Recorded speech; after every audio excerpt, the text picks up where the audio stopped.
C'est une des faits que contient le nouvel ouvrage du grand reporter du Monde Gérard Davet et Fabrice Lhomme, Le Traître et le Néant, et dévoilé par les journalistes de RMC. Dans leur investigation sur l'accession au palais présidentiel de l'actuel président de la République Emmanuel Macron, les journalistes racontent comment Fila, le chien de François Hollande, adopté pendant qu'il était locataire de l'Élysée, aurait grignoté les lunettes de Brigitte Macron. Ce qui n'a pas été au goût de celle-ci, qui aurait été furieuse selon le récit que leur a fait François Hollande, en personne. Recontextualisation.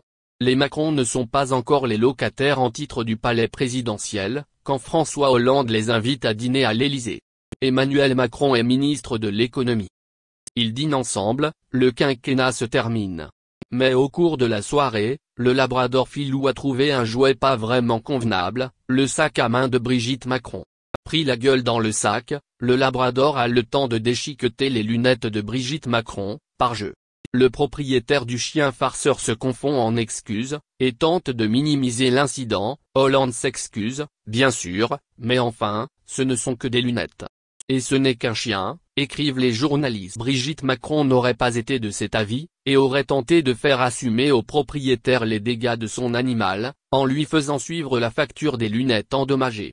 Quelques jours plus tard, il nous l'a confirmé, Hollande recevra la facture de la paire de lunettes de Brigitte Macron, détaille Gérard Davet et Fabrice Lhomme. François Hollande paraît surpris, voire déçu de la réaction de la future première dame, car on en croit nos confrères, il aurait confié, en soupirant. Il faut oser, quand même, un ex-président devrait-il dire cela? Certains internautes soulignent son manque de courtoisie, d'autant qu'une autre version de l'incident est à considérer.